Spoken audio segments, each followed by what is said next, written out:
Hello students, welcome to Dakshina E-Classroom. So guys, this is the solution of DCRT 1, the cumulative revision test in which we had topics from basic maths to friction and electrostatics to capacitor. So we will be seeing questions one by one. So here we have question number 1.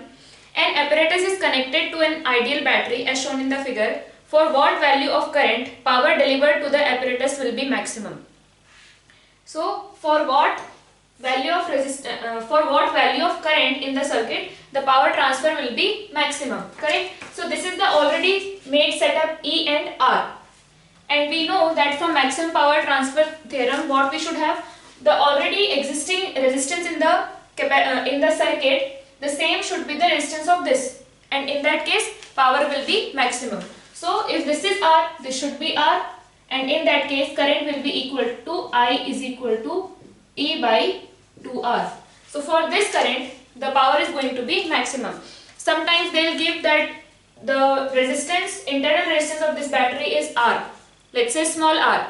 Then for what value of load the power will be maximum. So again the load should have resistance equal to small r equals to internal resistance. Now in this case there is already a resistance in the circuit.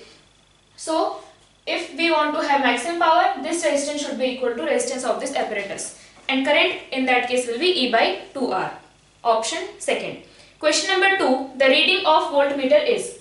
So this is the voltmeter and this is the setup. Resistance of voltmeter is 600 ohm. So simply what we'll do, we'll find out the current distribution and we can find out the voltage. So whatever voltage is across this or across this, that will be reading of voltmeter. So here we have 100 volts, 200 ohm, 300 ohm, 100 ohm, 600 ohm.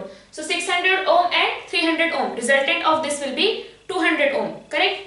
How? 600 into 300 divided by 900. So it will be 200 ohm. So this is 200 ohm. Now 200 plus 100, 300 and plus 200, 500. Correct? So current will be, current in the circuit is I, which is flowing from here, it is 100 divided by 500, which is equal to 0.2 amperes. Correct? 0.2 amperes. So 0.2 amperes current is flowing in this branch. Here we have 0.2, right? Now in this branch and in this branch current will get divided. So if we have current I here, then here it will be I by 2, or let's say if we have I here, then here it will be 2I. Simply current distribution. If voltage across these two points are same, if these two are in parallel, it means voltage across these two branches going to be same. So if resistance is doubled, current will be half, or if resistance is half, current will be doubled. So I have taken current I here. Now when we go to this branch, resistance is half, so current will be double. So I here, 2I here.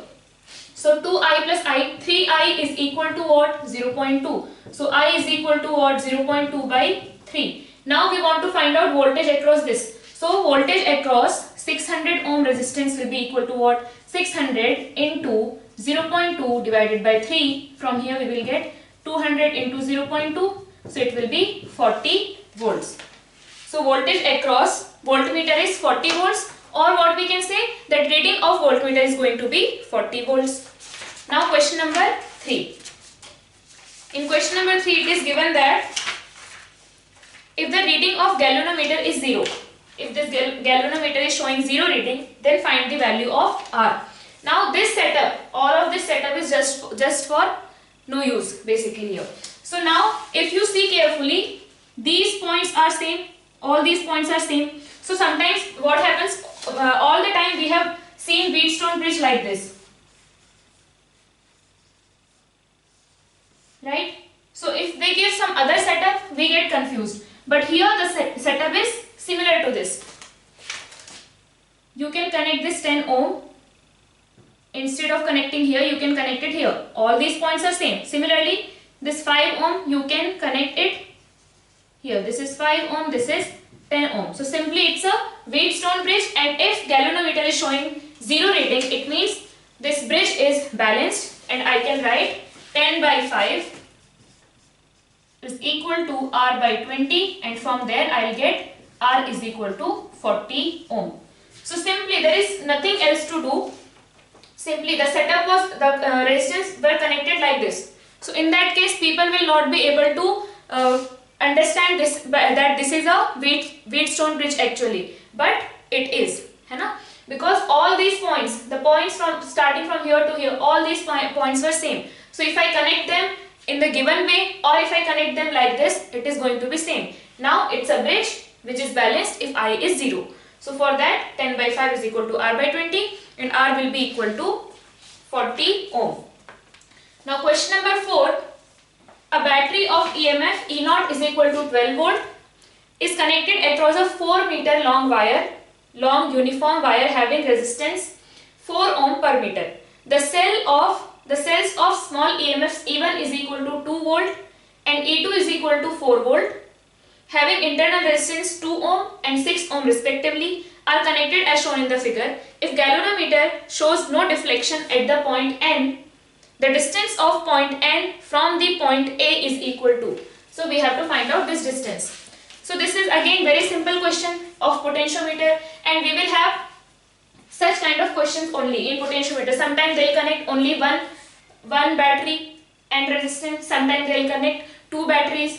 ठीक है? So to solve these problems, first thing you should remember that you should always study the 2 circuits separately. Right, because there is no flow of current between this circuit and this circuit. So whenever you are studying potentiometer, you should study them separately. So now here we have, this is showing 0 deflection. It means there is no flow of current in this branch here and here. So no current is flowing from this circuit to this circuit or this circuit to this circuit. So simply we can study this and this. So if you are solving this circuit, then what will be the current in the circuit? So here we have total resistance is equal to 8 ohm plus this is 4 ohm per meter and we have total 4 meter. So 4 ohm per meter and into 4. So it will be 16 ohm. है ना? 4 ohm per meter into 4 meter. So it will be 16 ohm. So resistance of the potentiometer wire is 16 ohm.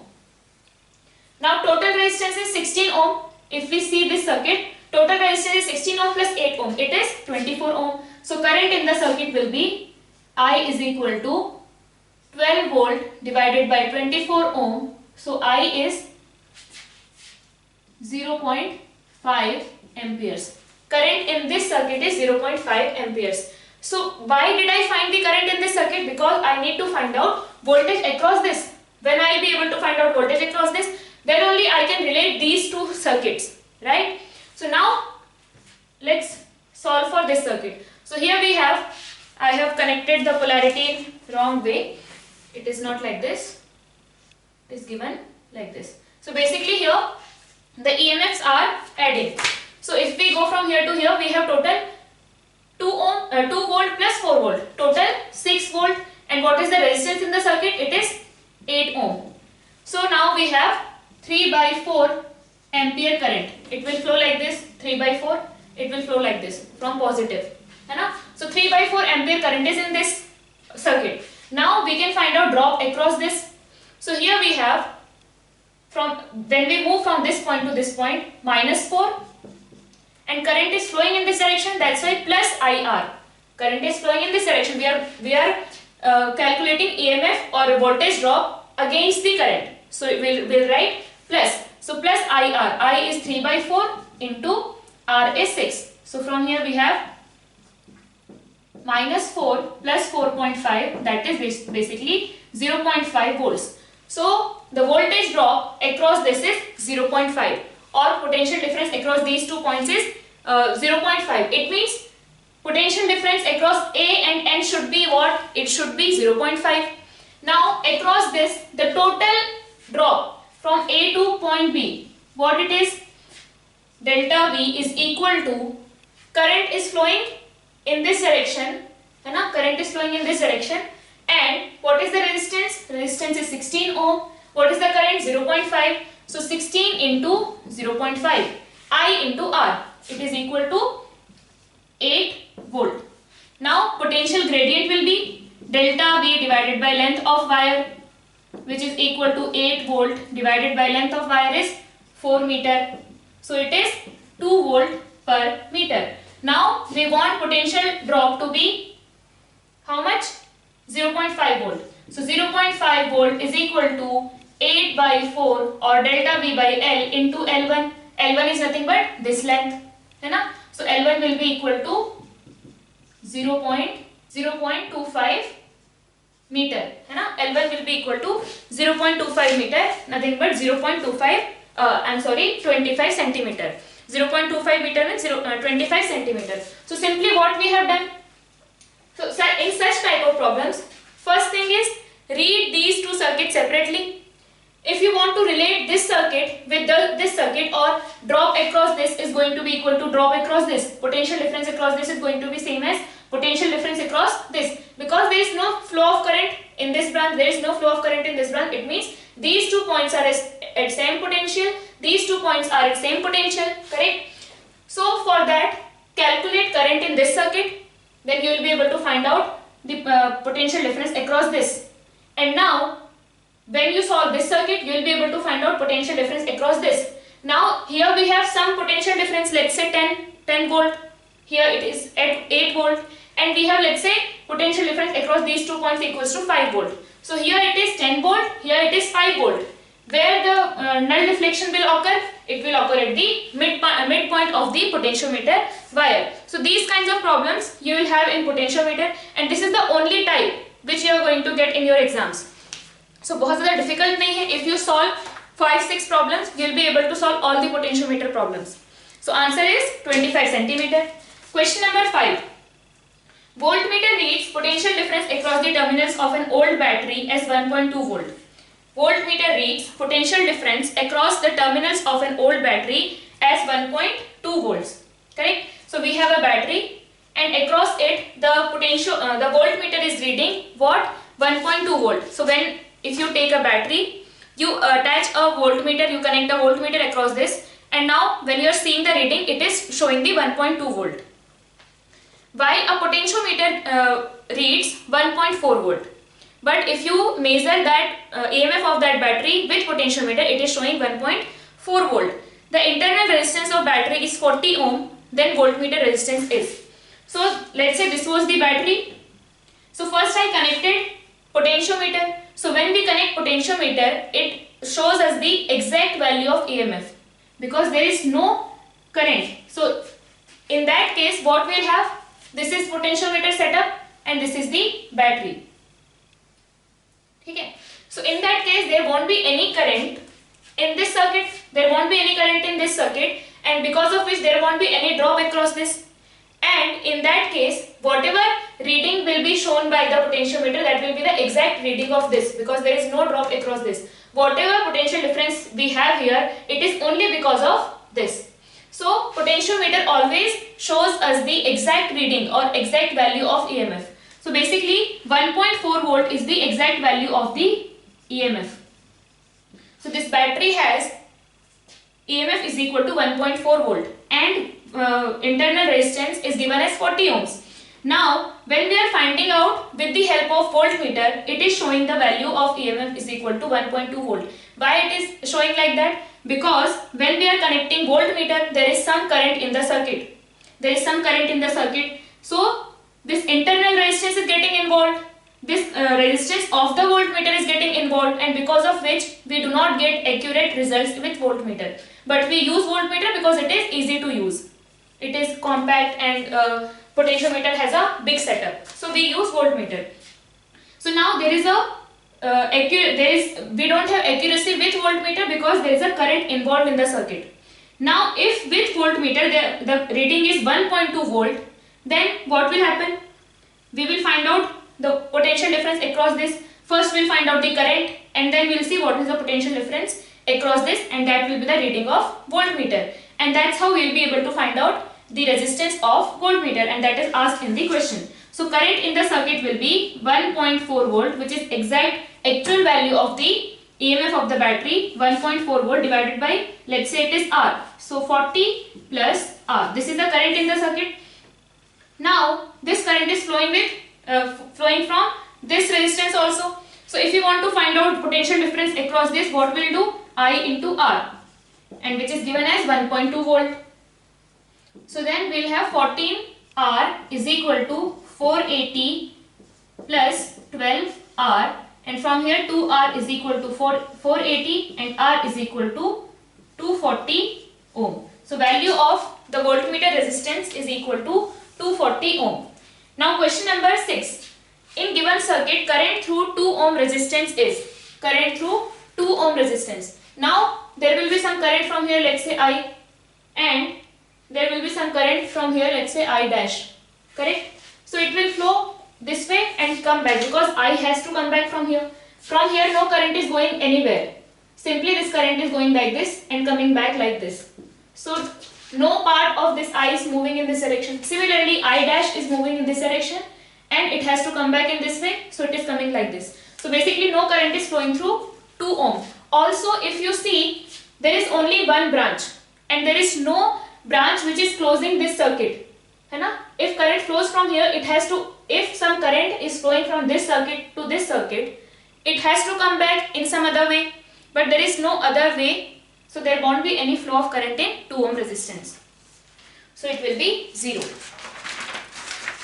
Question number 7.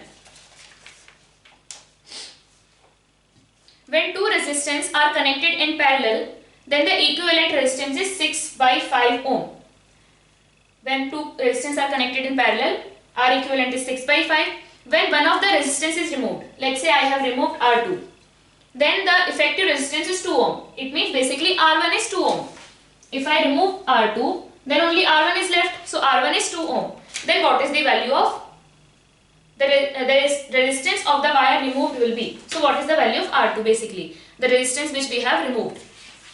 So here we have 2 into R2 by 2 plus R2 is equal to 6 by 5. So from here we will get 5R2 is equal to 6 plus 3R2 and 2R2 is equal to 6. So R2 is equal to 3 ohms.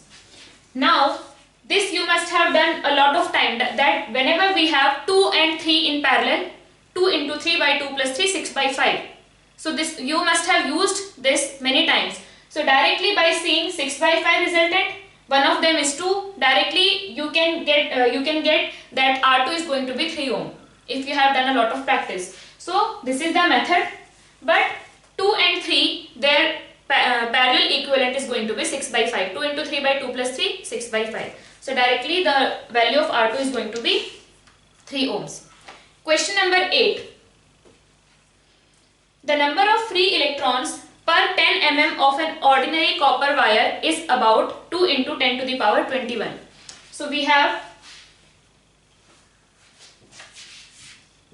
10 mm of copper wire, and here we have 2 into 10 to the power 21 electrons. The number of free electrons per 10 mm of an ordinary copper wire is about 2 into 10 to the power 21. The average drift speed of the electrons is 0.25 mm per second. The current flowing is, so we have to find out the current flowing. So current flowing is basically what is the charge flowing per second. This we have to find out. What is the charge flowing per second? So for finding out the current, we can find out the number density of the electrons, and then simply I is equal to NeAVD we can do. So here we have, here N will be equal to what? So in 10, let's say area of the copper wire is A, then here what we have, total number of electrons are 2 into 10 to the power 21 in how much area, in how much volume? 10 mm into A. In this much volume, we have this much number of electrons. So what will be the number density? 2 into 10 to the power 21 divided by volume of this. Volume will be 10 mm divided 10 mm into area. Now current will be equal to what? Current is NeAVD. So we have everything, 2 into 10 to the power 21 divided by 10 mm into area. E is 1.6 into 10 to the power minus 19. A is A, VD is 0.25 mm per second. I have not converted mm to meter because already we have mm. Area will get cancelled, and this can be written as 1 by 4. So from here we have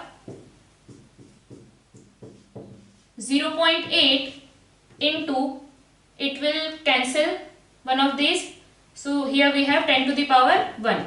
So it will be 8 amperes. Current will be equal to 8 amperes. It is simply calculation, and only one concept which is involved, that number density in length, है ना, कि per 10 mm how much electrons are given. From there you can find out the number density, number of electrons per unit volume, and simply I is equal to NeAVD.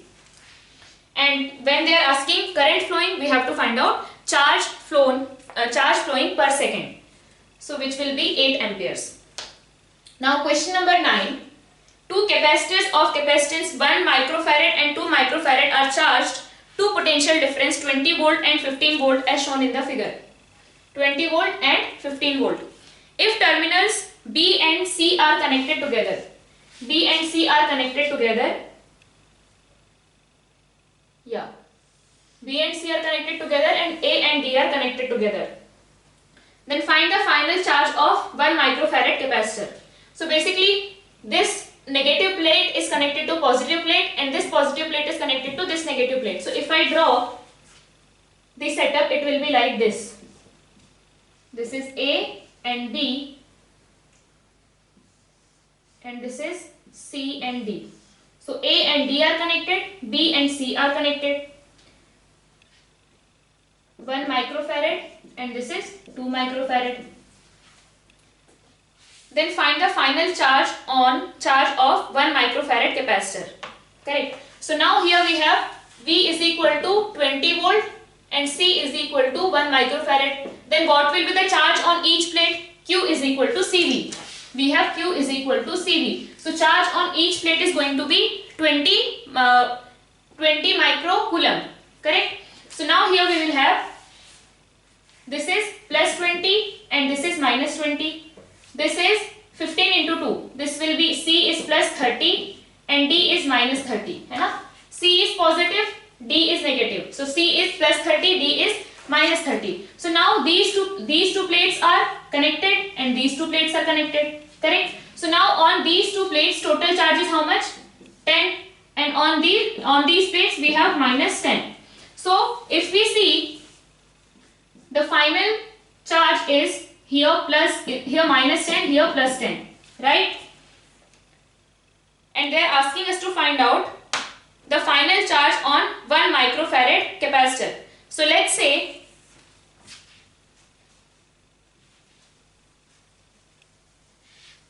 in the new setup we have, this is plus 20 minus 20,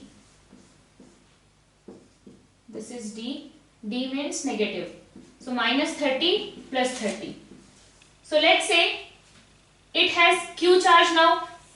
Then on this plate total charge was how much? On this plates total charge was 10. So here it will be 10 minus Q and here it will be minus Q and here will be Q minus 10. Correct? 10 minus Q and here minus 10 minus Q. So it will be Q minus 10. Now if these are connected, then potential difference across this and potential difference across this is going to be same. So now we know that P is equal to Q by C. So for first one we have Q divided by its capacitance 1 microfarad is equal to 10 minus Q divided by 2. So from here what we'll get? 2Q is equal to 10 minus Q. That's why Q will be equal to 10 by 3. And Q is the charge on 1 microfarad capacitor. Q is the charge on 1 microfarad capacitor and which is equal to 10 by 3. And that's what we had to find out. So charge on the final charge on the 1 microfarad capacitor is going to be 10 by 3 microcoulomb. 10 by 3 microcoulomb. Question number 10. So we will see question number 10. Question number 10. Which arrangement of 4 identical resistances should be used to draw maximum energy from a cell of voltage V? So whenever they ask the maximum energy or maximum power, first you should see in such cases that which value is constant. Voltage is constant or current is constant. If voltage is constant, then we can write P is equal to V square by R. If voltage is same for all, simply we will write P is inversely proportional to R. So if R is less, power will be more. If you have constant current in all cases, if constant current is flowing in all cases, then we will have P is equal to I square R, and we can write P proportional to R. So in this case, if R is maximum, then power will be maximum or energy will be maximum. But now here it is given that from a cell of voltage V, it means we have to consider the case of constant voltage. So now if voltage is constant, it means if R is minimum, power or energy will be maximum. So now let's calculate R equivalent for all of these. So this will be R by 2, R by 2. So total resistance will be R. For this R, it will be R by 4. All 4 are in series, so it will be 4R. And here we will have R by 3 plus R, that is 4R by 3. So minimum will be, maximum will be 4R, then 4R by 3, then this is 4R by 4, and then R by 4. So minimum is R by 4. Basically what will be the sequence? 4R means third, then 4R by 3 which is fourth, then R which is first, and then R by 4 which is second. So power will be maximum in this case, and this will be the sequence, right? So answer will be second option. In second case, we will have maximum energy. Question number 11. Two identical capacitors have the same capacitance C. One of them is charged to potential V1 and the other one is charged to V2. The negative ends of the capacitors are connected together. When the positive ends are also connected, the decrease in energy of the combined system is. So initially we have, this is C and charged to V1. This is C charged to V2. Correct? Now here plus minus. Now they are saying negative ends are connected and then positive ends are also connected. So now here we have, initially what will be the energy? So half C V1 square plus half C V2 square. Finally what will happen? Finally these two are in parallel. So if we find out, so the resultant capacitance will be equal to, or equivalent capacitance will be equal to 2C. Now let's find out so the resultant capacitance is like this. It is 2C. This is positive end, this is negative end.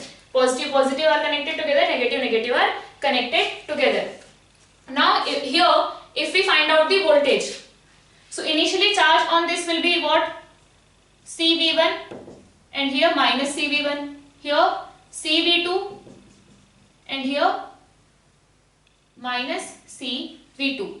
So total charge here is CV1 plus V2, and total charge here is minus CV1 plus V2. Correct? So on this plate we have charge is equal to CV1 plus V2, and here we have minus CV1 plus V2, because charge is not going anywhere, right? We have just connected these two.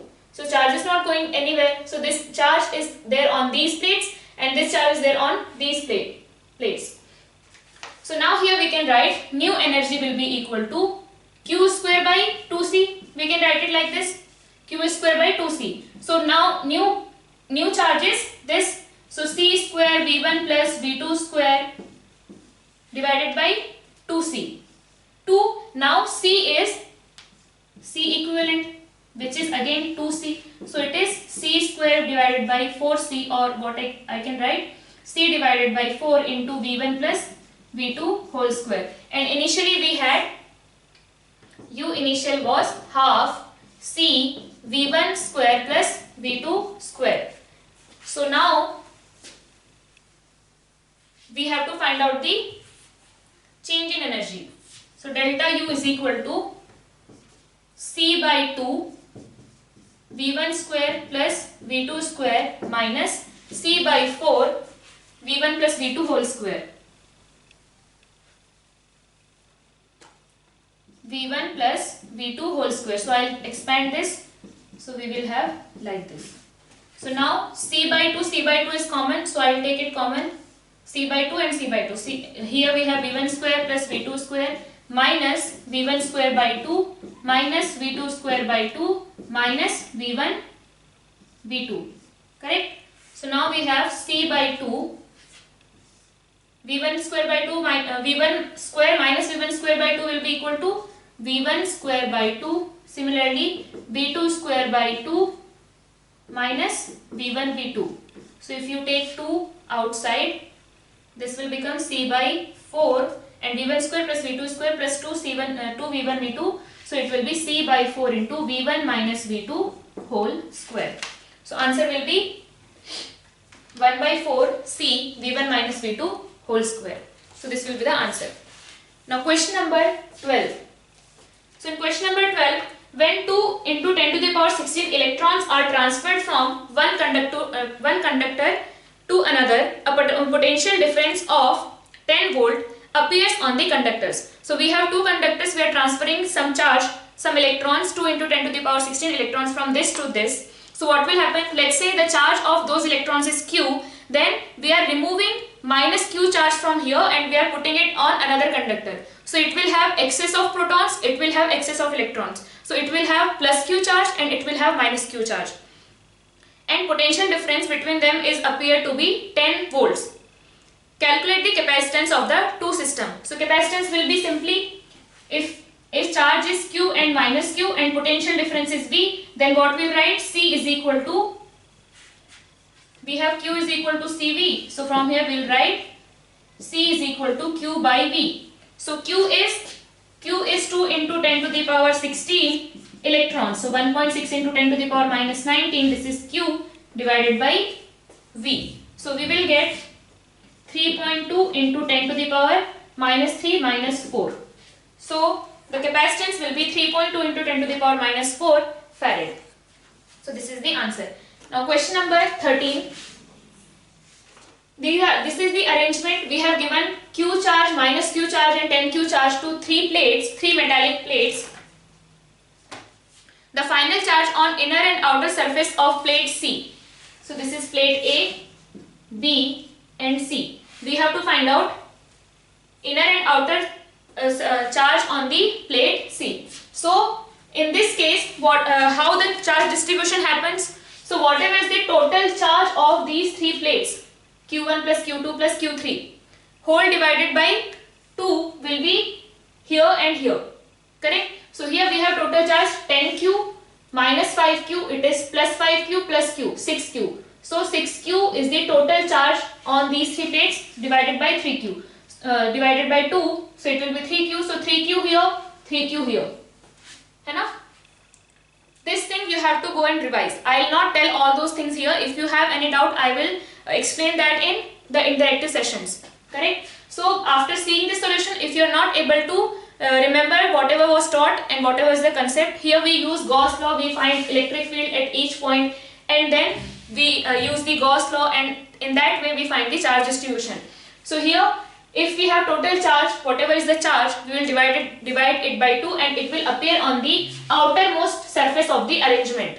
Correct? So here we have total charge 6Q. So 3Q will be here, 3Q will be here. Now on this plate, we had given only Q charge, right? So we cannot have extra charge from anywhere. So total charge was on this plate was Q. So now 3Q is here. So we will have to keep minus 2Q here, then only 3Q plus minus 2Q. The total charge on this plate is Q now.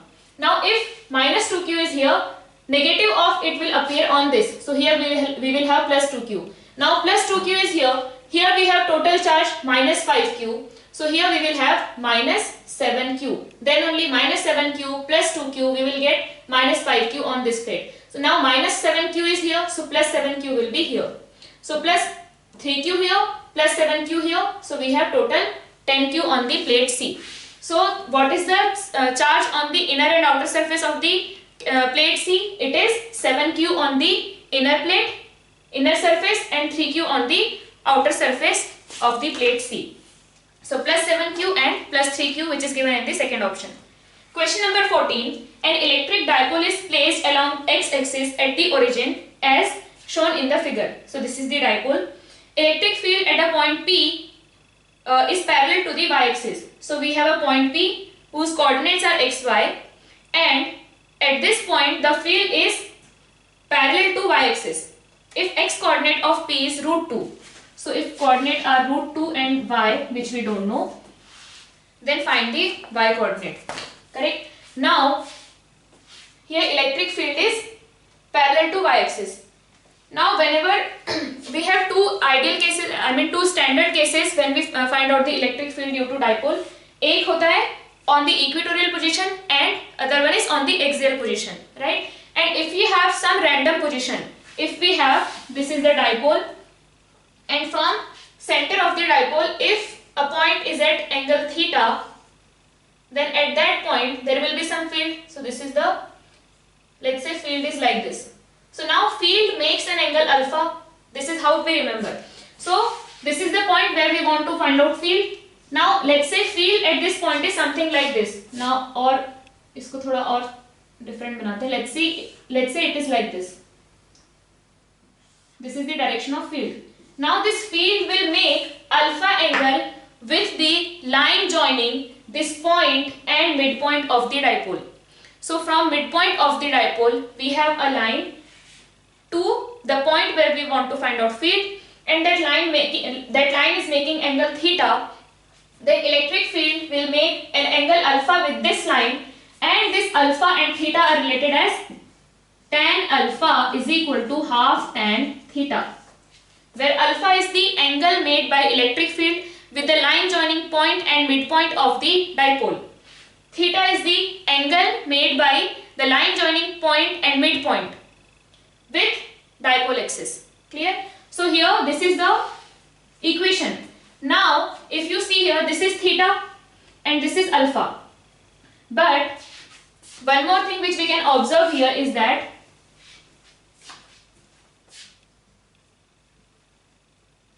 this line is what?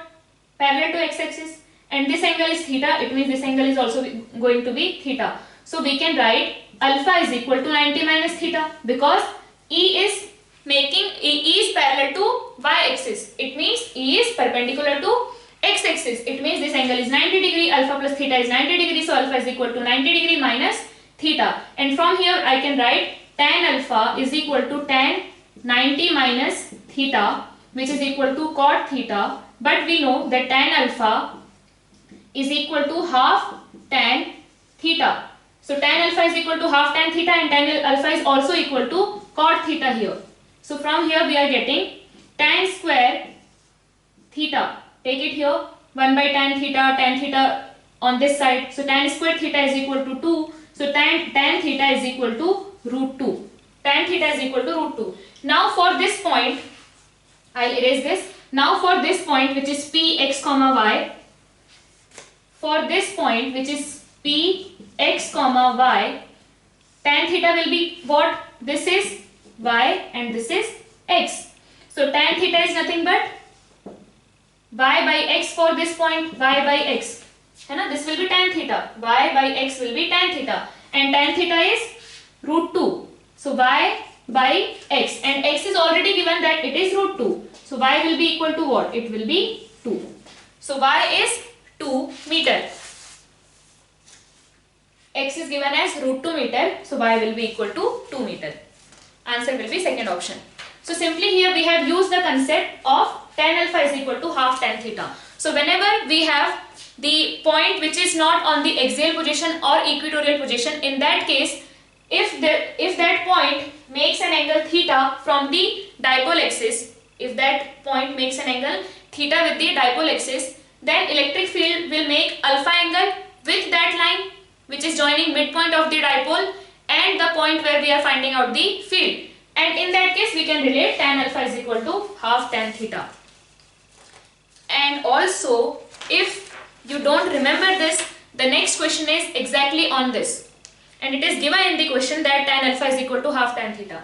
So in next question it is given that an electric dipole of moment P is placed at the origin along the x-axis. The electric field at point P, whose position vector makes an angle theta with the x-axis, will make an angle.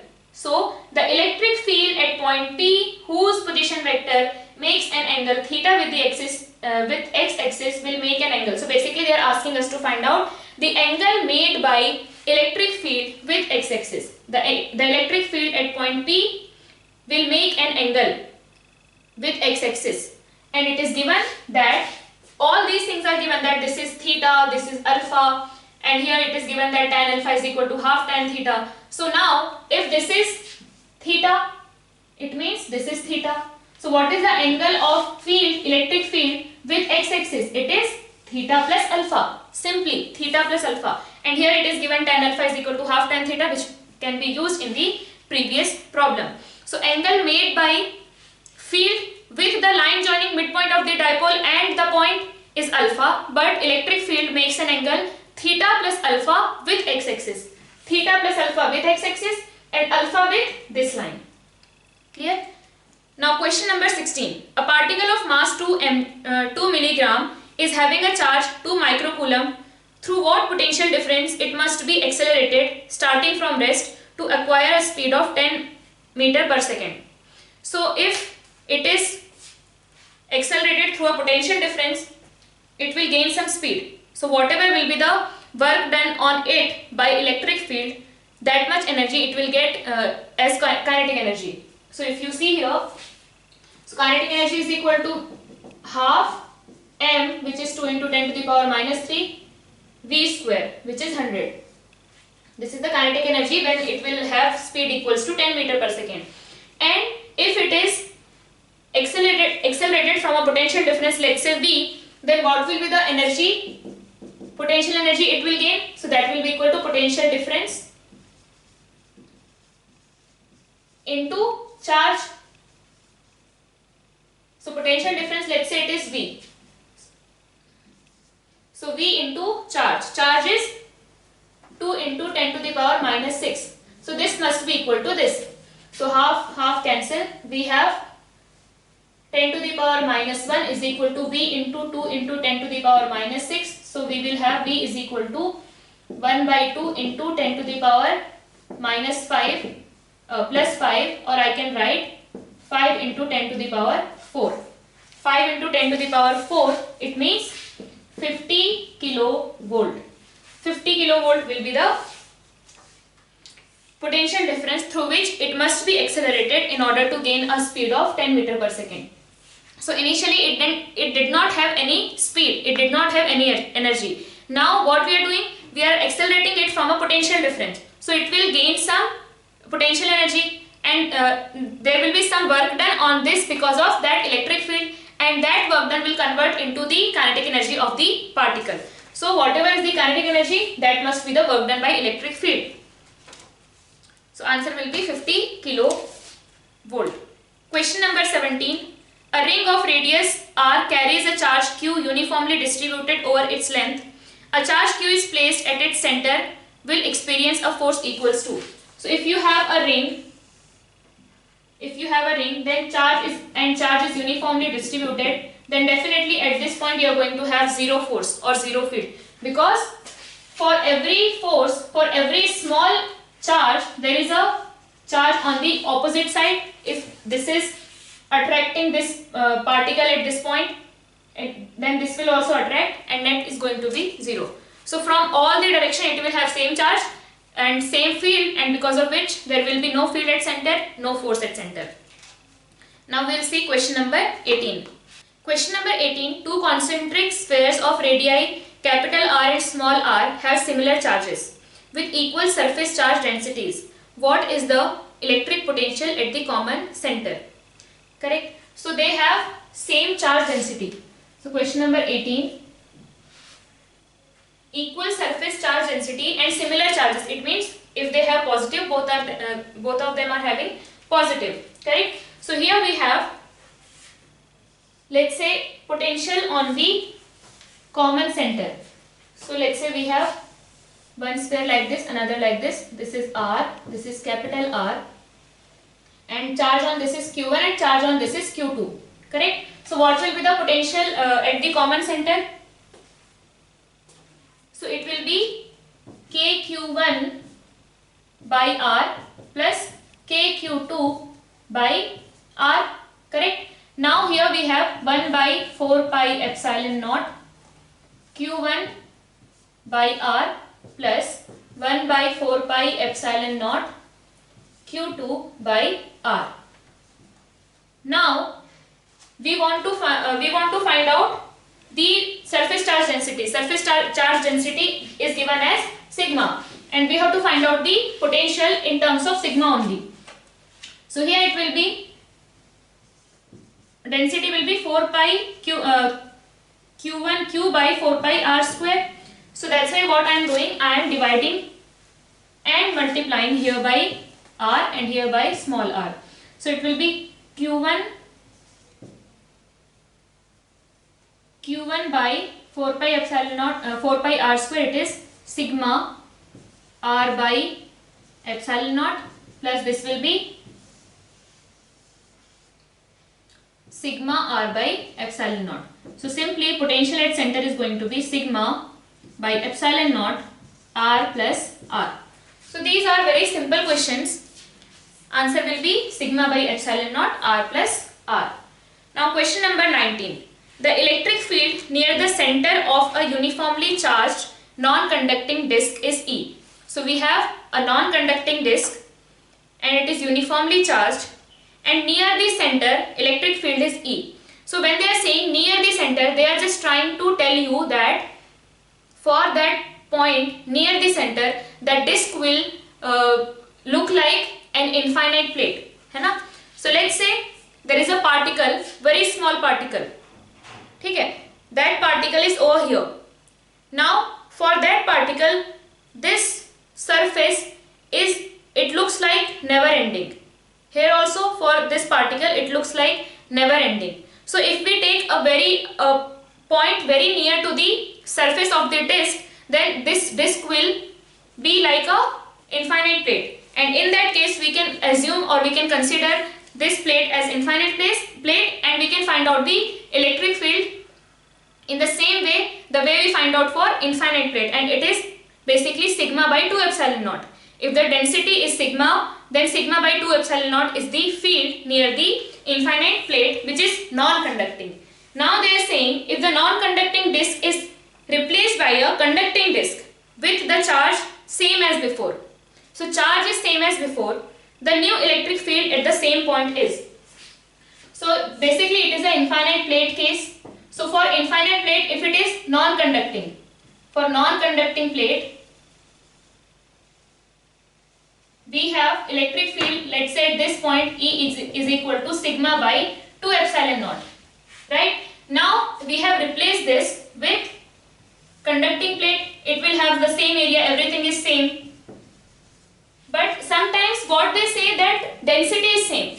If density is same, that is a different case. If charge is same, that is a different case. So let's see one by one. So let's say its area is A, then charge on this will be equal to A into Q, है ना?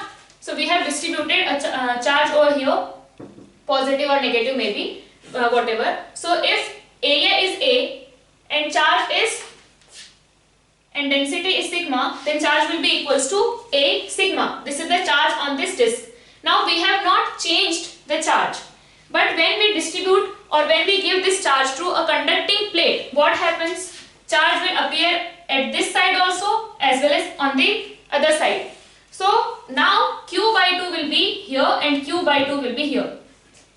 In that case, what will be the surface density on this side? It will be Q by 2A, and here it will be Q by 2A. Basically sigma by 2 and sigma by 2. Now at this point, this plate will apply a field which is equal to its new sigma is sigma by 2. Sigma nu is sigma by 2. So now because of this surface, what it will be? So sigma nu by epsilon naught, plus because of this again it will attract if it is negative. Whatever field will be in the same direction. Let's say it is negative, then it will attract also. This will also attract the charge. So sigma nu by epsilon naught, sigma nu by epsilon naught. So it will be sigma by 2 epsilon naught into 2. So it will be, sigma by 2 epsilon naught. है ना? Because of this surface it will be sigma nu by 2 epsilon naught, sigma nu by 2 epsilon naught. So we will have sigma nu by 2 epsilon naught into 2. Sigma nu by 2 epsilon naught into 2. So now we have sigma by 2 into 2 epsilon naught into 2. So it will be sigma by 2 epsilon naught. So again field is same as before.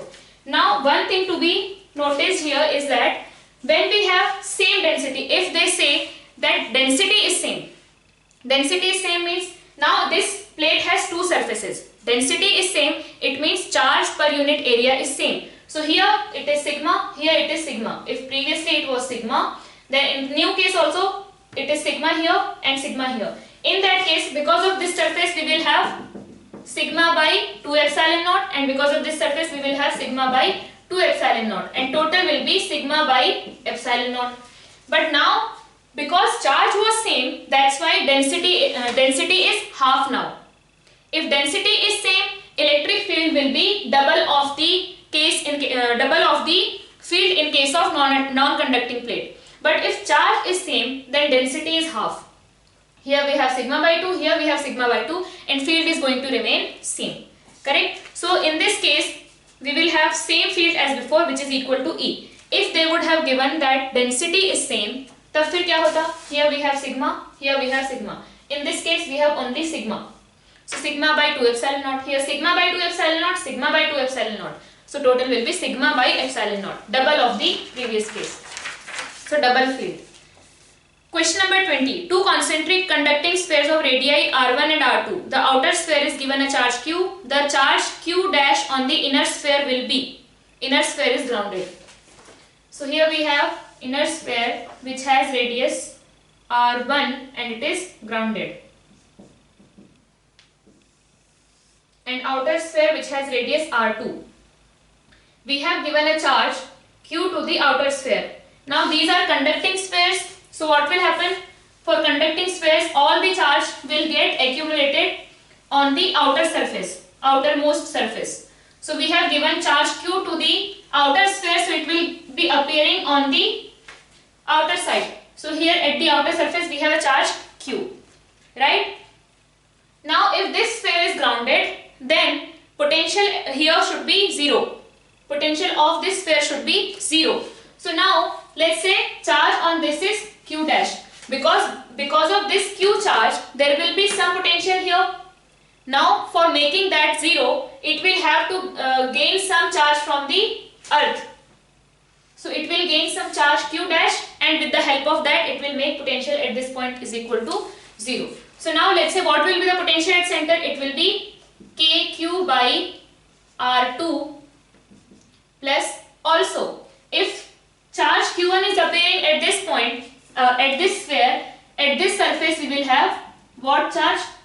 Here on the inner surface we will have minus q dash, right? Because if you make this outer sphere and here you make a Gaussian surface, the charge enclosed should be 0.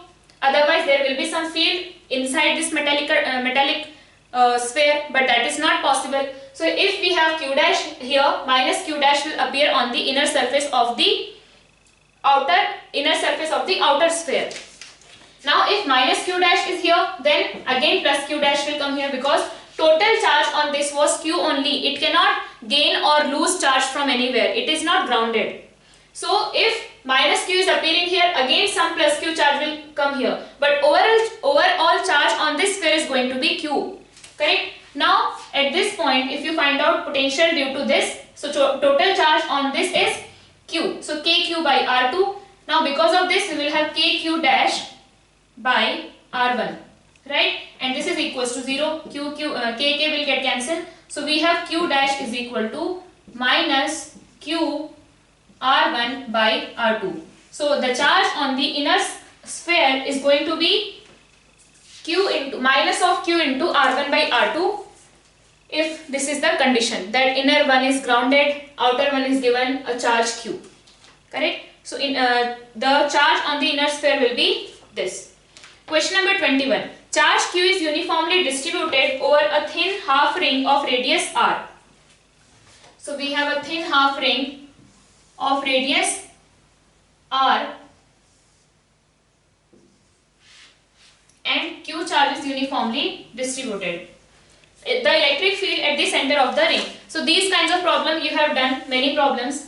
So let's say from here you are going at an angle theta and you are taking a d theta. So this length will be r d theta. Now charge density is lambda is equal to q divided by pi r. The length is pi r. So lambda is equal to q by pi r. Now this dq charge will be, for this small length, dq charge will be equal to lambda into that small length, let's say it is ds. So lambda into r d theta, which is equal to q by pi r into r d theta, which is equal to q by pi d theta. This is the small charge. Now because of this small charge, there will be some small field at the center. There will be some small field at the center, let's say E.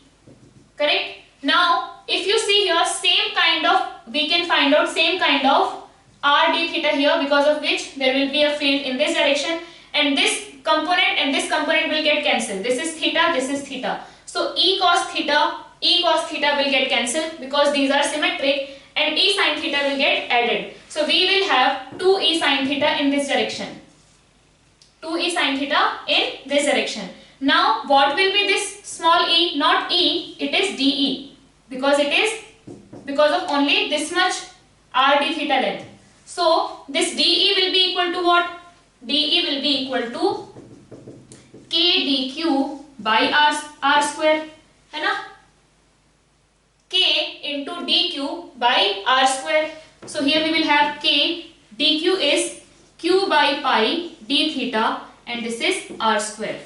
Now the field in this direction, these components are getting cancelled. So now we are going to add all the field component in this direction. So it will be 2 dE sin theta, which is equal to kq by pi r square sin theta d theta into 2. Now integrate this. Now we have, when we are calculating, when we are saying that net field will be 2 dE sin theta in this direction, it means we are already considering this as well as this, and we are finding out the resultant. It means when I will integrate, I should integrate from here to here only, because I have already taken the effect of symmetry, and we have cancelled these components and we have added these components. So already I am taking this symmetry in account. That's why I will have to integrate from 0 to pi by 2. So it will be 0 to pi by 2, and on integrating what we will get? This is constant, all these are constant. So k को हम लिख लेते हैं k by 4 pi epsilon naught pi r square 2 sin theta. Integration of sin theta will be minus cos theta, and when you put value 0 and pi by 2, for pi by 2 it will be 0, for 0 it will be plus 1, minus and then minus plus 1. So we will have q divided by 2 pi square epsilon naught r square. So field at the center will be q divided by 2 pi square epsilon naught r square, which is given in the first option. Question number 22. Two identical metal spheres carrying a charge plus q and minus 2q respectively. When the spheres are separated by a large distance r, the force between them is F. Now the spheres are allowed to touch and then moved back to the same separation. Find the new force on the new force of the repulsion between them. So initially charge was plus q and minus 2q, and they are separated by a distance r. So F is equal to what? Minus k q 2q divided by r square, which is 2kq square by r square with a minus. Now when they are touched, so what will be the, one has plus q charge, another has minus 2q charge.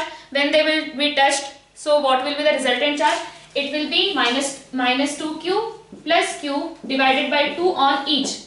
So it will be minus q by 2 minus q by 2 on each. So force will be equals to, force nu will be equals to k into minus q by 2 square divided by r square. So here we have kq square divided by 4r square.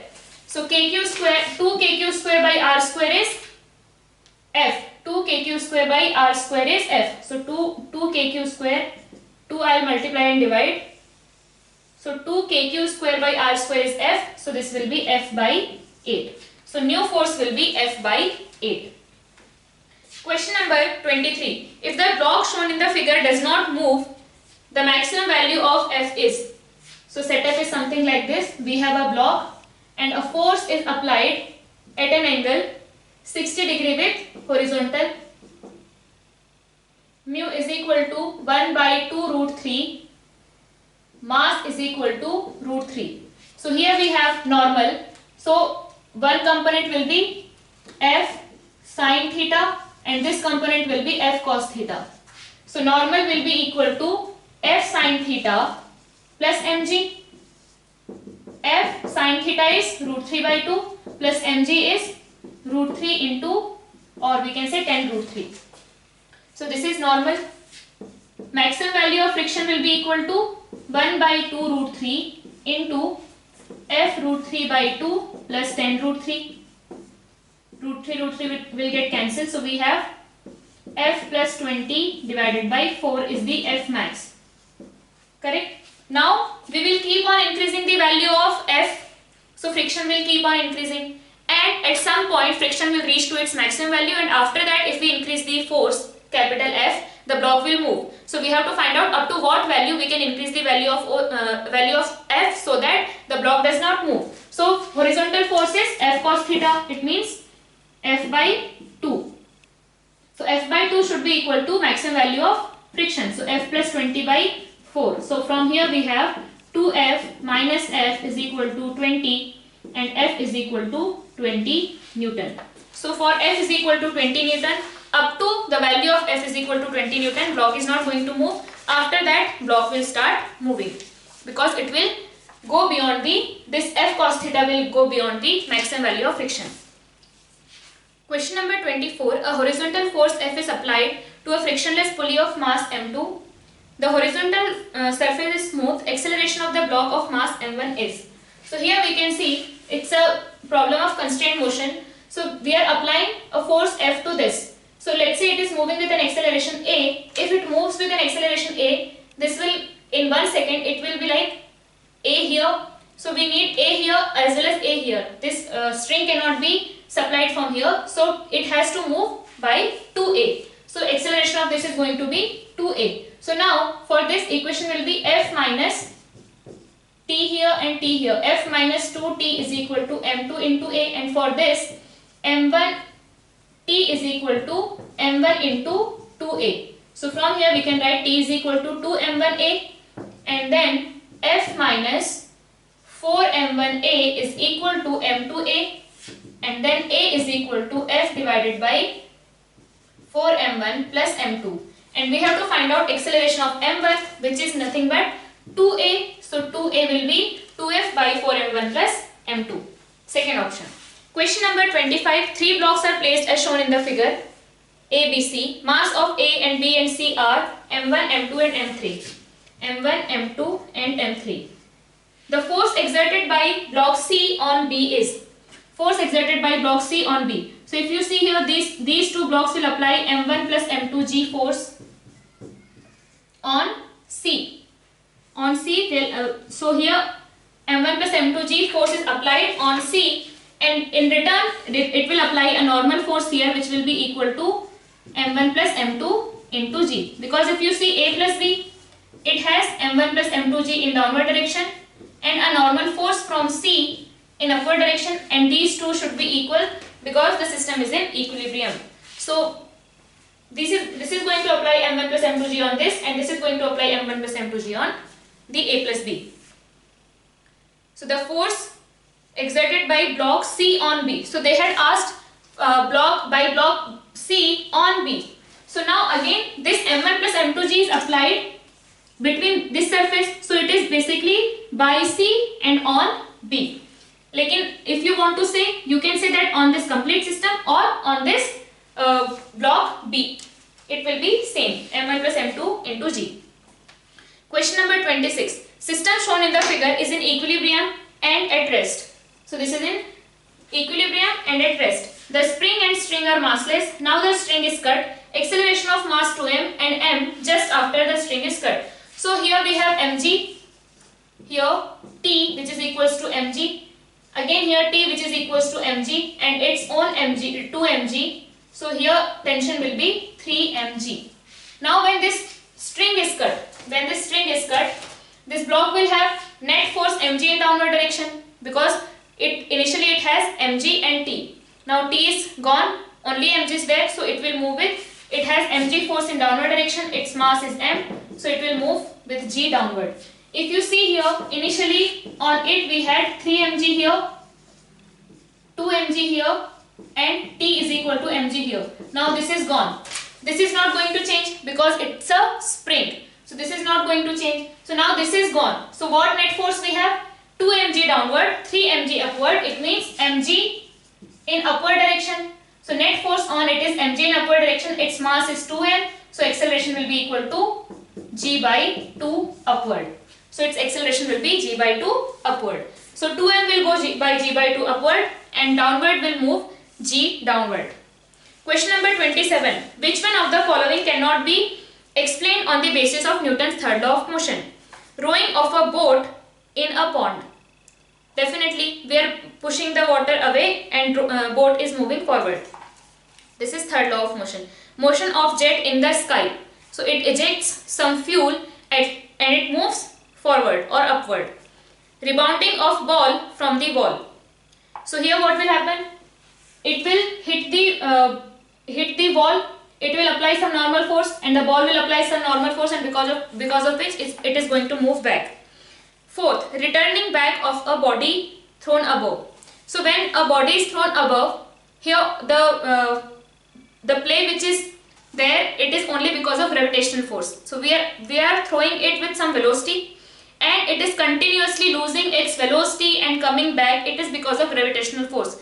There is no action and reaction pair acting in this motion or in this procedure. So only gravitational force is acting. There is no action or reaction.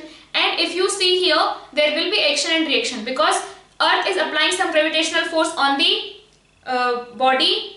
This body will apply some gravitational force on Earth. So, but we cannot say कि Earth is moving upward. What we observe? We observe that the ball is moving down and we are at rest. So it is only because of gravitational force, not action and reaction pair.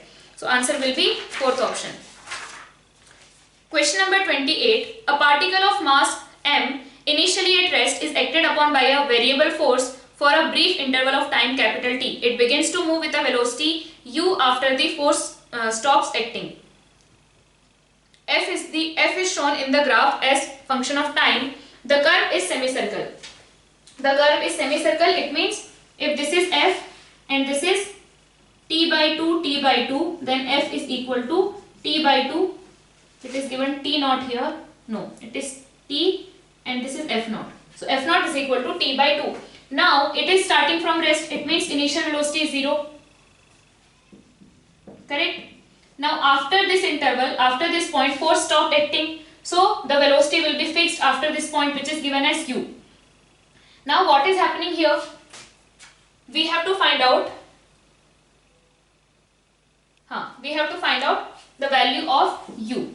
So now here we can see that from this graph we can find out delta p. Delta p is change in momentum.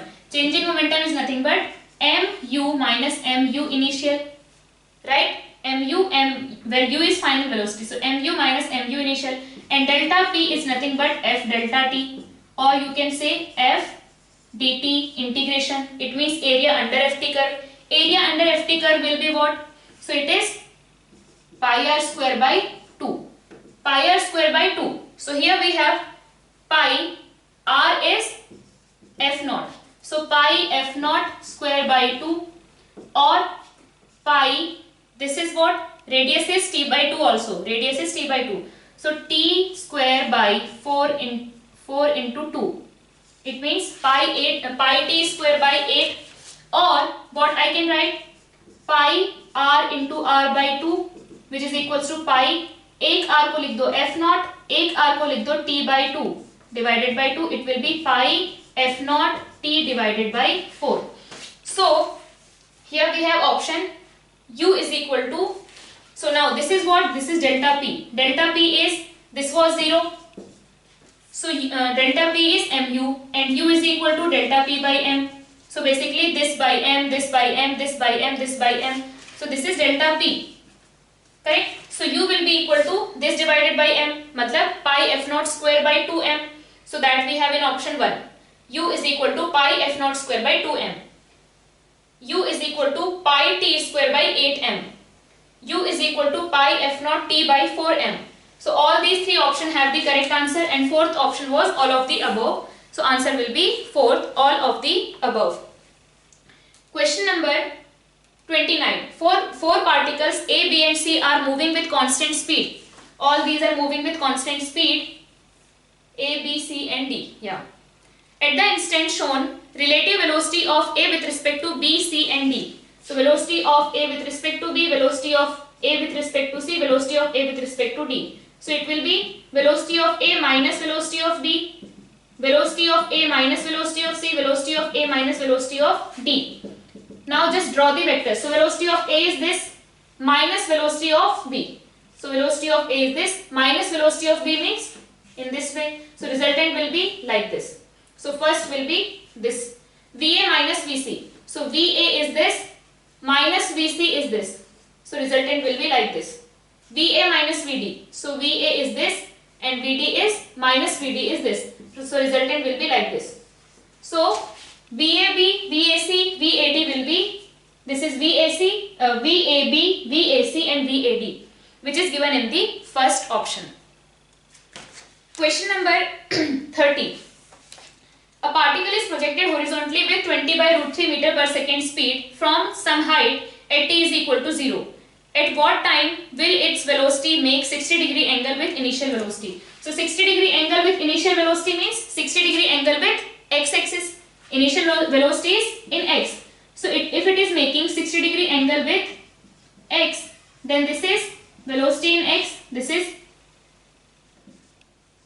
velocity in y. So what I will write, tan 60 is equal to velocity in x by velocity in y, which is equal to root 3. So this is the equation which we are going to use. Now at any time t, if this is t is equal to 0, at any time t, velocity in y will be what? Initial velocity was 0, plus, let's take plus here and minus here because everything is in downward direction. So we will take plus here. So u plus at, a is 10 into t. So t we don't know. So at any time velocity in y direction is 10t and velocity in x direction is 20 root 3 only. Now tan 60 is equal to, I'm sorry, this is velocity in x and this is velocity in y. This is velocity in y and this is velocity in x. So tan 60 is equal to 10t divided by 20 root 3, which is equal to root 3. So from here we will have t is equal to 6 seconds. So after 6 seconds, okay, so here it is given 20 by root 3. I have taken 20 root 3. So this is 20 by root 3. 20 by root 3 is equal to root 3. So from here we will have t is equal to root 3 will get cancelled. So t is equal to 2 seconds. So after 2 seconds, the velocity will make 60-degree angle with initial velocity. Now question number 31. So question number 31, in an IPL, Chris Gayle of RCB hit a 6 which lands on the roof of stadium situated at a distance 60 meter from Gayle. If the time of flight of ball is 4 seconds and ball hits the stadium roof at an angle 45 degree with horizontal in downward direction, then we have to tell initial speed of the ball when Gayle hit the ball. So what was the initial speed with which ball started? So here we have 45 degrees. So let's say initial was u at an angle theta. So this will be u cos theta and this will be u sin theta. After 4 seconds, so after 4 seconds, the ball has landed at the roof of the stadium, and at that point it was making 45 degree with horizontal. It means here u cos theta, here also u cos theta. If it is making 45 degree, it means in both the direction it has u cos theta. So now let's take positive here, negative here. So finally This is final velocity in y direction, this is final velocity in x direction. Now final, at any time velocity in y direction can be written as, at any time velocity in y direction can be written as u sin theta minus gt, u sin theta minus gt, and at any time velocity in x can be written as u cos theta, because this is not changing. Now after 4 seconds these two are equal. After 4 seconds these two are equal in magnitude, because this will remain positive, this will become negative. Later on when particle is moving like this will become negative because velocity is in downward direction. So when we are equating, what we will have to do? Vx is equal to minus of Vy, because this is positive, this is negative, so we will have to keep one negative here. U cos theta is equal to gt minus u sin theta. Now t is here 4. Now again if you see displacement in x direction, in this 4 second it has travelled 60 meter in x direction. Now displacement in x direction will be what? U cos theta into simply t, which is here 4u cos theta, and is equal to 60 meter. It is given in the question, 60 meter, correct? So now if I multiply 4 here and 4 here, so we have, or simply I will write u cos theta is equal to 15. U cos theta is 15. Put that here. So 15 is equal to 40 minus u sin theta. So u sin theta is equal to 25. U sin theta is 25. U cos theta is 15. So u will be equal to u square sin square theta plus u square cos square theta. This will be equal to u square. So this is 625 plus 225. It is equal to 850, and u will be equal to root of 850.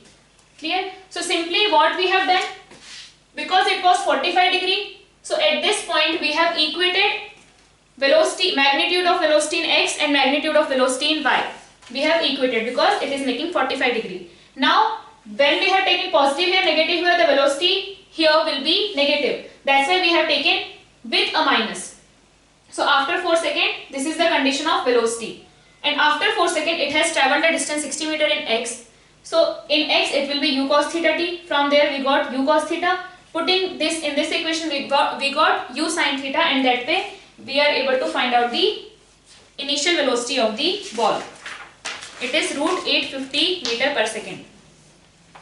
Question number 32. So in 32 a graph is given, velocity time graph, A to B, then C, and then D. So this is A, B, C and D. Average speed is non-zero during BD. We have to tell the incorrect statement. Average speed is non-zero during BD. Average speed. For average speed what do we need? Total distance divided by total time. So total distance will be here, area is only positive, we have only positive area. So distance will be equal to displacement. So and average velocity will be equal to average speed, and distance or displacement, if you see here, it is positive, it has some value. So average speed is non-zero definitely, because distance or displacement is non-zero. Average velocity is 0 during BD. Okay, they are asking about only BD. So this is the B and this is D. Again here we have some positive distance and positive distance of course, and positive displacement. So average speed is non-zero, average velocity is non-zero, because we have some displacement, we have some area, positive area, and this is positive, right? So that's why average velocity will also be non-zero. Average velocity will be equal to average speed. But second option says average velocity is non-zero, which is average velocity is 0 in BD, which is wrong. Average acceleration is 0 during BD. In BD, here acceleration is negative, here acceleration is positive. So in this BD duration, we have average acceleration equals to 0. If you see at B we have velocity, let's say v1, at D also we have same velocity v1. So change in velocity is 0 in BD, so average acceleration is 0 in BD.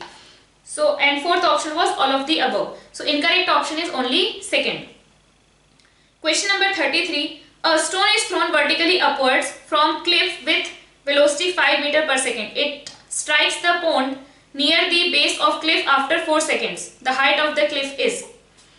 So it started with initial velocity 5 meter per second. So if we want to find out the height of the cliff, simply what we'll have to do? The distance travelled by the stone in 4 seconds.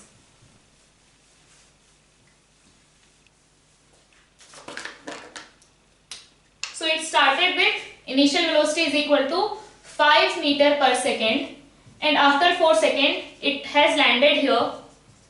So this will be its displacement and this will be the height of the cliff. So what we can write?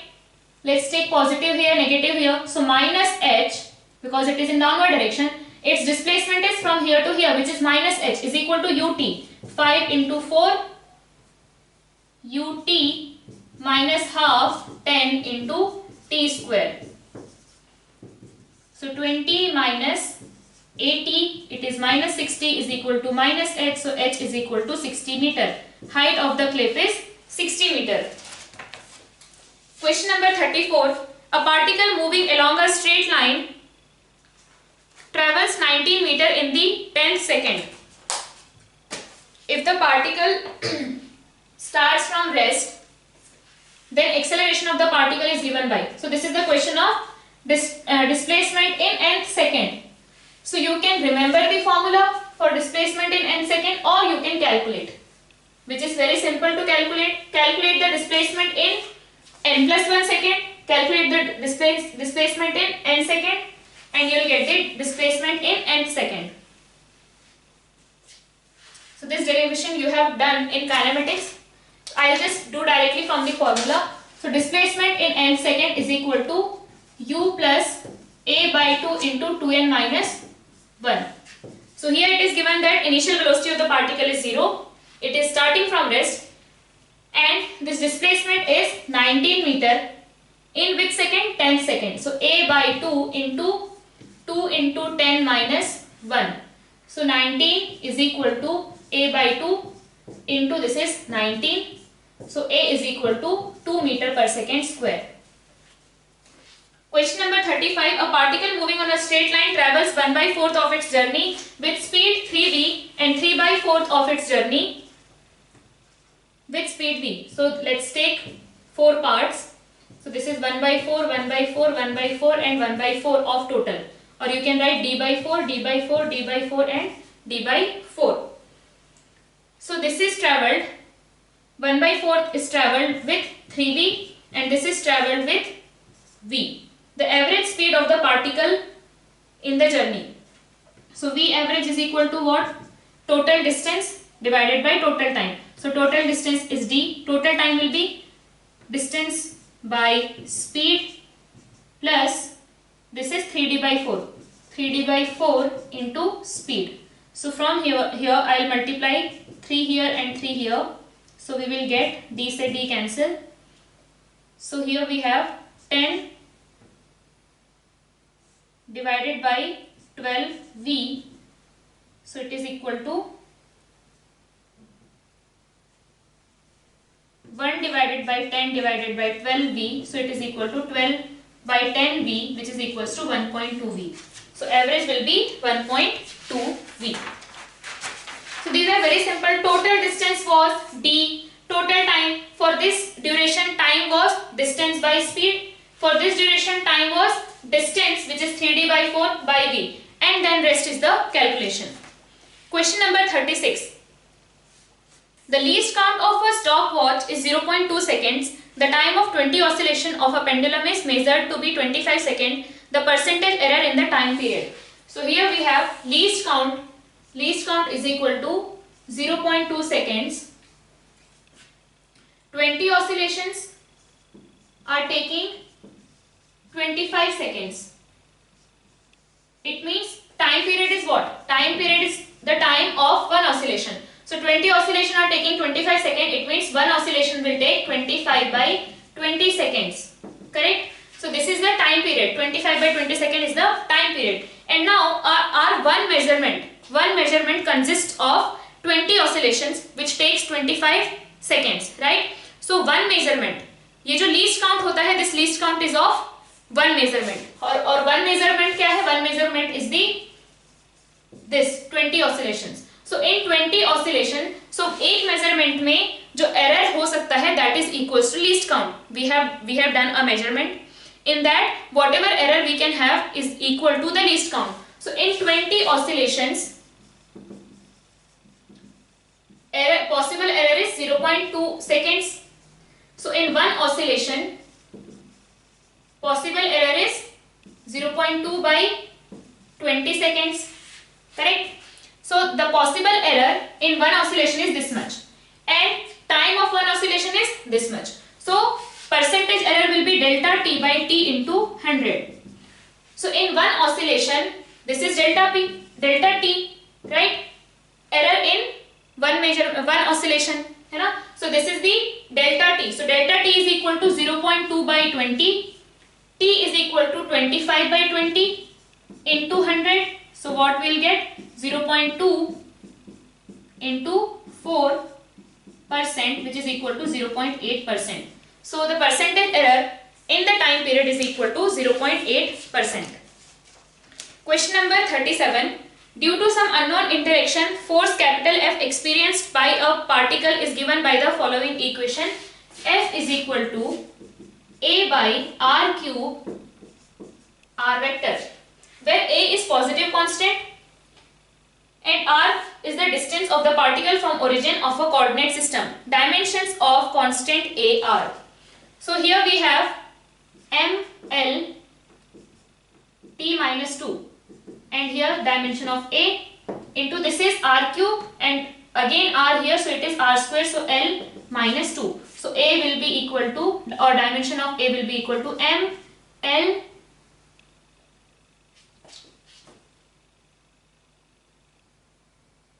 plus 3t minus 2. So dimensions of A is going to be ml cube t minus 2. Question number 38. Which of the following is correct order? Okay, we have to relate between one astronomical unit, one light year, one parsec and one fermimeter. So this is a theoretical question. If you remember, then you will be able to answer. So I will just tell you the facts or the relation between these units. So we have 1 parsec is equal to 3.086 into 10 to the power 16 meter. 1 astronomical unit is equal to 1.496 into 10 to the power 8 meter. 1 light year is equal to 9.461 into 10 to the power 15 meter. 1 fermimeter is equal to 10 to the power minus 15 meter. So here we have largest one is this one, 10 to the power 16, and then this and then this. So 1 parsec is greater than 1 light year, is greater than 1 astronomical unit, is greater than 1 fermi meter. This is the sequence. Question number 39. Two vector A, 1 I cap, 2 j cap, 3 k cap. A is equal to 1, 2, 3 and B is equal to 3, minus 1, 2. Then unit vector perpendicular to both vectors is. So we have to find out the cross product. We will get a vector, then we have to divide it with its magnitude. So if you are finding out the cross product, we can do A cross B, which is I, J, K, 1, 2, 3, 3 minus 1, 2. And if you calculate this, we'll get I into, here we'll have 4 plus 3 minus j into 2 minus 9 plus k into minus 1, plus 1 minus 6.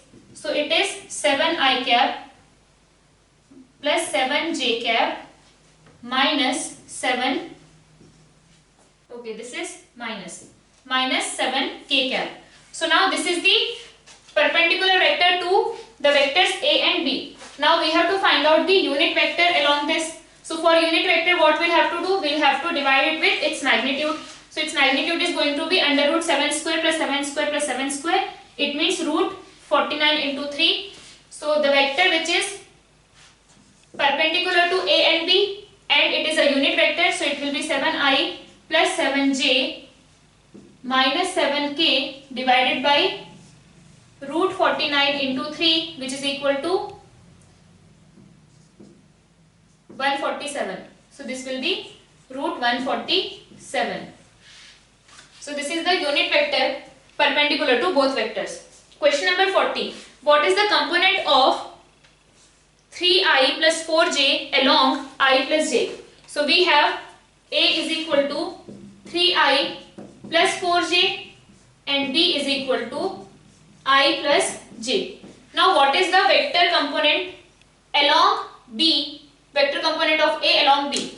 So vector component of A along B means if you talk about scalar component, then let's say this is A and this is B and this is theta, then simply A cos theta is the scalar component, or the A cos theta is the component which is along B, correct? But now they are asking vector component. So what we'll have to do? A cos theta, its component in B direction of B is A cos theta, but if you want to make a vector, then what we'll have to do? We'll have to multiply this with unit vector along this direction. So it will be A cos theta into B divided by mod B. So this will be the unit vector along B. So now this is the vector this is the vector component of this vector which is along B direction. This is A, it has a component A cos theta in this direction, but that is a scalar. We want to find out vector in this direction. So what it will be? A cos theta is the magnitude and direction of B. Direction of B will be unit vector of B. Unit vector of B will be B divided by mod B. So now how we can find out this? So first we know that A dot B is equal to AB cos theta. Now we want to find out this. So what we'll do? First we'll divide. This is mod A, mod B. So we will divide it by mod B. So what we'll get? A cos theta. We have got this into B divided by mod B. So basically what is this? Do same thing here. So mod B and B divided by mod B. Correct? So we have to find out this and this. So first what we'll do? We'll find out, for finding out this, we have done all of these. So first we'll find out dot product of A and B. So dot product of A and B. This is dot product of A and B. So it will be 3 into this, 4 into this. So basically it is 7. We have got A dot B divided by mod B. Mod B is root 2 into vector B, which is I cap plus j cap, into divided by mod B. So basically it is 7 by 2 I cap plus j cap. This is the A cos theta B by mod B, or we can say component of vector A in the direction of vector B. Question number 41. The resultant vector R of vectors A and B makes an angle alpha with A and beta with B. Then find the incorrect option. So if we have two vectors, if this is A and this is B, the resultant will be A plus B, which is equals to R. Now they are saying that it is making alpha with A and beta with B. Then if A is equal to B, then definitely if mod of A and mod of B are equal, then we will have alpha is equal to beta. It's symmetric. Now if A is greater, here I have made A equals to B only. Now I will make A greater than B. So let's say A is this much and B is only this much. So mod of B and mod, this is A and this is B, mod of A is greater than mod of B. In that case what we are going to have? This will be the resultant. And now here you can see alpha is very large, alpha is very small and beta is very large. I can say alpha is less than beta. And this is going to happen. This is the resultant of A and B. The vector which has more magnitude, resultant will bend towards that vector. Let's say we have a force in x direction, we have a force in y direction. A particle is kept at origin, we have a force in x direction, we have a force in y direction. Now if let's say force in x direction is very large and force in y direction is very small, where the particle is going to head? It will head in such a way that it will travel more distance in x. Let's say force in x direction is this much, force in the y direction is this much. Particle will move like this. Its motion will be more in x. See, in y it has travelled only this much, in x it has travelled this much. So the resultant will be more towards the bigger vector. So if it will be more towards the bigger vector, then it will make smaller angle. So if A is greater than B, then alpha will be smaller, beta will be bigger. If B is greater than A, then what will happen? If this is A and this is B, then this will be beta and this will be alpha, and here we will have beta is greater than alpha. Correct? So when A is equal to B, then alpha is equal to beta. First option is correct. When A is greater than B, alpha less than beta. Second is correct. When A is less than B, then alpha is, when A is less than B, I have written beta greater than alpha. Here it will be beta less than alpha. Beta less than alpha. So if we have A less than B, then beta will be less than alpha, which is given in the third option. And fourth is, if A is greater than B, then alpha greater than beta. So fourth option is wrong. Question number 42. In 42, it's just a simple integration. Integration of cos AX plus B dx. So its integration is going to be sine with some, so integration cos AX plus B dx. So integration will be sine AX plus B, and here we have A, so it will come in division, plus C. So sine AX plus B divided by A plus C. Third option. Question number 43. If y is equal to 5 sine x plus 2 root 6 cos x, then maximum value of y. Maximum value of y, whenever we have A sine theta plus B cos theta, it can be written as under root A square plus B square plus sine theta plus 5. है ना? So here maximum value will be under root A square plus B square when sine theta is 1, and minimum value will be minus of under root A square plus B square when sine theta is minus 1. So y maximum is root A square plus B square. So 25 plus 4 into 6, 24. It is root 49, which is equal to 7. So maximum value is 7. Question number 44. Block of 3 kg is initially in equilibrium and is hanging by two identical springs A and B as shown in the figure. If spring A is cut from lower point at t is equal to 0, then find the acceleration of block in meter per second square at t is equal to 0. Just after cutting. T is equal to 0 means just after cutting. So here we have 3 kg block which is balanced by 2 springs. So here we will have 15 Newton force.